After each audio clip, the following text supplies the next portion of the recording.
Berawal dari Oke, di video kali ini keberanian gua mau seorang presentasi TIK tentang Teokawi alasan Rasal, kenapa Lampung Bima, Lampung ini kagak yang maju-maju. mengkritik Buat yang baru pemerintah melihat video ini di daerahnya. FYP kalian, kenalin nama gue Bima. Gue berasal dari provinsi yang satu ini, Dakjal. Dan gue sekarang lagi menjalani proses studi gue di Australia. Oke, udah gue udah gede banget ya. Udah, next slide please. Alasan pertama adalah infrastruktur yang terbatas. Ini banyak banget di Lampung tuh proyek-proyek dari pemerintah yang mangkrak. Contohnya Kota Baru, Kak. Itu dari zaman gue SD sampai sekarang gue nggak pernah dengar kabarnya lagi. Itu aliran dana dari pemerintah pusat itu ratusan miliar ya, Besti. Dan gue nggak tahu tuh sekarang udah jadi tempat jin buang anak kali. Nah lo. Dan juga jalan-jalan di Lampung ya. Gue sering bahas jalan karena jalan itu kayak infrastruktur yang paling umum dan untuk mobilisasi ekonomi di Lampung. Tapi jalan-jalan di Lampung tuh kayak 1 kilometer bagus, 1 kilometer rusak. Terus jalan ditempel-tempel doang. Ini apa sih? Ini pemerintah main ular tangga atau apa? Udah gue gede kemana dah? Next slide. Sistem pendidikan yang lemah nih, alasan kedua. Gue gak bilang Lampung itu kekurangan orang pinter ya. Lampung itu banyak banget orang pinter. Menteri-menteri aja banyak dari Lampung. Erick Thohir, Sri Mulyani, tuh kan. Ada menteri pertanian juga dari Lampung, kalau gak salah gue lupa namanya. Gue kena lah, gue pinter lah. Gue sampai Australia gimana? Hah? Cuma proses penyaringan peserta didik yang ada di Lampung itu sendiri itu banyak banget kecurangan ya. Bahkan yang berkontribusi itu orang-orang yang bekerja di sektor pendidikan. Kayak dosen nitipin anaknya, rektor nitipin ponakannya. Ini apa sih? Apa? Kunci jawaban kesebar. Kalau udah mau UN tuh kan, itu yang nyebarin siapa? Kalau bukan yang dari itu pemerintah. Hah? Apa? Nyokap gue orang gila. Gak ada urusan. Next slide please. Yang ketiga adalah tata kelola yang lemah. Korupsi di mana-mana, birokrasi nggak efisien, hukumnya nggak ditegakkan, lemah banget. Terus juga suap, aduh nggak sebahas suap ya Mak. Di mana-mana udah kayak makanan sehari-hari gitu kan, kayak suap-suap duit. Nah, kena lo. Yang terakhir, alasan terakhir ini adalah ketergantungan pada sektor pertanian. Tidak bisa dipungkiri Lampung itu salah satu provinsi yang memproduksi banyak banget hasil pertanian kayak jagung, beras, ketan dan lain-lain. Dan kontribusinya di Lampung sendiri itu sampai 40% lebih. Kalian bisa cek di websitenya BI dan di situ adalah statistiknya dan lain-lain. Dan sektor ini tuh vulnerable ya, kayak fluktuatif gitu, nggak bisa stabil. Dan yang ngeset harga kan yang di pusat juga gitu. Kadang anjlok, kadang-kadang naik gitu. Ini mohon maaf, kadang-kadang bisa kayak kaya raya gitu, orang Lampung bisa nyekolahin anaknya ke luar negeri, Kak. Ya karena emang sektor pertanian ini sebenarnya kayak main binomo ya, gue rasa-rasa. Kena lo. Dan gitu dulu deh ya. Sekian, makasih banget yang udah hadir di presentasi gue kali ini. Jangan lupa follow sosial media channel gue, follow TikTok gue @aubimexreborn karena yang Aubimax the ambles. Dan jangan lupa juga follow YouTube channel gue dan sosial media gue yang lain. Klik link ada di bio dan kena lo. Bye. Jati mulailah, rumahnya kedatangan tamu dan di sini adalah Kapolsek yang menyambangi rumah Bima dan mereka ingin minta klarifikasi. Bima Yudo Saputro, ini bapaknya Juliman Rubiano, ini Mas Sunaryo sebagai Kapolsek Kraman Utara, mengklarifikasi bahwa kejadian tadi siang itu dari pihak polisi datang ke rumah bukannya apa-apa, dia cuma menetralkan bahwa memastikan bahwa Bima Yudo Saputro itu benar-benar penduduk Desa Ratnadaya RT 1 Dusun 1.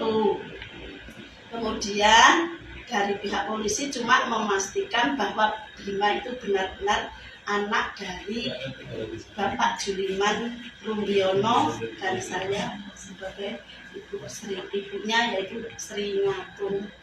Mohon dijelaskan kepada masyarakat, kepada netizen bahwa ini berita yang sebenarnya, bukan berita dibikin-bikin, bukan yang kuat, yaitu atas berita yang sebenarnya. Terima kasih. Assalamualaikum warahmatullahi wabarakatuh.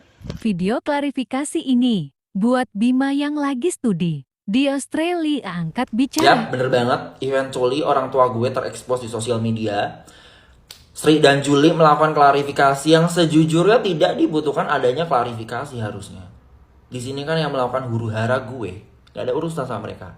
Jadi di hari itu, di pagi itu, nyokap gue si Sri ini lagi biasa saya ngitung duit. Karena nyokap gue kan pengusaha jagung nih. Didatengin lah sama Kapolsek di kecamatan gue. Dia melakukan profiling. Dia minta fotokopi ijazah SD, SMP, SMA, kuliah gue, sampai gue ngasih offer letter gue yang di Macquarie yang bakalan gue mulai di bulan Juli 2023. Dan dia minta ada buku tabungan gak? Kagak ada. Di sini kagak ada buku tabungan. Adanya debit card langsung. Ya udah fotoin debit card lu. Lu sekolah nggak? Lu tahu data privacy nggak? Lu minta debit card gue fotoin. Ada gila-gilanya. Apa? Yang ngadi-ngadi deh. Mereka mau make sure katanya, mau memastikan bahwa gue itu di Australia pakai dana dari orang tua gue, dari gue sendiri, bukan dari sponsorship siapapun. Mereka mau memastikan hal itu. Dan mereka katanya mau memastikan kayak, ini anak beneran pinter, beneran sekolah. Ini profiling buat apa sih tujuannya? Sampai minta home address gue yang ada di Australia ini, di Redfern.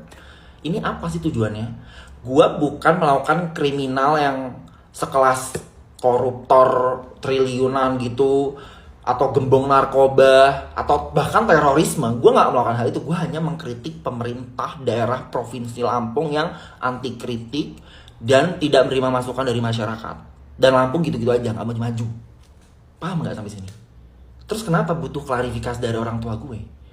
Abis Kapolsek datang paginya, gue laporan ke netizen gue, wah gue ngamuk-ngamuk dan trending di Twitter, di mana-mana, di semua sosial media platform di Indonesia. Mereka ketar-ketir, akhirnya Kapolres datang ke rumah gue. Kapolres dari Lampung Timur datang karena ketakutan, dan terjadilah video ini. Nyokap bokap gue disuruh klarifikasi. Klarifikasi apa, Pak? Apa yang gak makin dirujak? Jangan sampai nyentuh keluarga gue lagi, datengin keluarga gue lagi. Gue ini lagi OP, gue keluar dikit, cepak jeder gitu. Hati-hati, makin ketahuan, lu pade makin banyak klarifikasi, makin gak selesai. Sebenarnya kasus ini tuh gampang, lu pada admit it aja gitu. Lampung bobrok, udah, just admit it, benerin, jalan nih benerin, gitu aja, kena lo. Di sisi lain, karena adanya sebenarnya tuh gue di sini tekanan baik-baik dari aja, sana, tapi gue sini takut orang tua terhadap gue keluarga, loh. Bima Apalagi membuatnya bokap gue kepikiran kan, akan pokoknya kondisi orang gue tua. ngeliat bokap gue tadi kayak nangis gitu kan.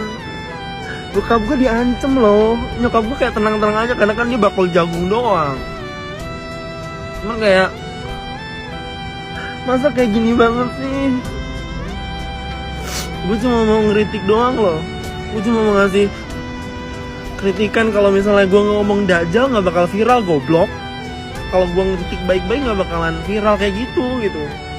Nggak bakalan ditonton belasan juta orang gitu. Nggak bakalan trending nomor 1 di Twitter gue, bangsat, goblok, tolol, anjing, idiot deh. Itu konotasi goblok, tolol, Sarah apa, tolol deh. Sekolah deh, makanya lu pada sekolah di pemerintahan. Gue lihat lu sekolahnya nyogok, goblok semua, tolol, anjing. Halo Bima, anak Lampung. Banyak benar orang DM dan WA saya. Ada apa sih Bima? Masalah apa dengan Bupati? Ya, DM saya, terangin kasusmu. Ya, Anda dari Australia, aku juga jebolan dari Australia. 4 tahun di Australia. Salam dari Bondi Beach. Dulu aku tinggal di Bondi Beach, Mosman juga. Ya, dekat Military Road. Oke. Kantor saya di Martin Place, di pusat kota Sydney. Oke, Bima, DM saya kalau memang ada masalah. Jangan takut. Hidup hanya sekali. Nyali. Dia tuh, musuh-musuh gua tenang, gua senyum. Tapi gua lawan pelan-pelan. Jangan pernah mulai nyinyir. Kalau boleh, lawan semua dengan prestasi. Oke? Ayo, cepat kumpul di Atlas, kita dansa sampai tengah malam. Bukan berarti terus dijawab begini, oh gara-gara viral terus dikerjakan. Saya jelaskan pekerjaan kami bukan soal untuk viral atau menjawab viral. Jadi kita kerja pagi siang malam bukan urusan sama viral yang Pak Gubernur konsen urusan pembangunan infrastruktur. Aku jelasin total satu lagi misalkan soal pembangunan kota baru. Kami masuk 2019 dengan defisit 1,7 triliun. Cukup besar untuk ukuran Lampung yang anggarannya hanya 7-8 triliun. Defisit 1,7 triliun itu adalah defisit yang besar. Kita fokus menangani. Baru 2020 awal ada situasi besar namanya COVID-19. Pak Gubernur bukan tidak kepengen loh pembangunan kota baru dengan kantor yang besar-besar megah, tapi hati Pak Gubernur lebih tergerak untuk membangun jalan dan jembatan yang besar daripada untuk kantor. Bahwa itu penting. Dan ini masuk dalam perencanaan beliau. Ketika kita memungkinkan anggarannya untuk digunakan ke arah sana, tentu kita gunakan ke arah sana. Nah,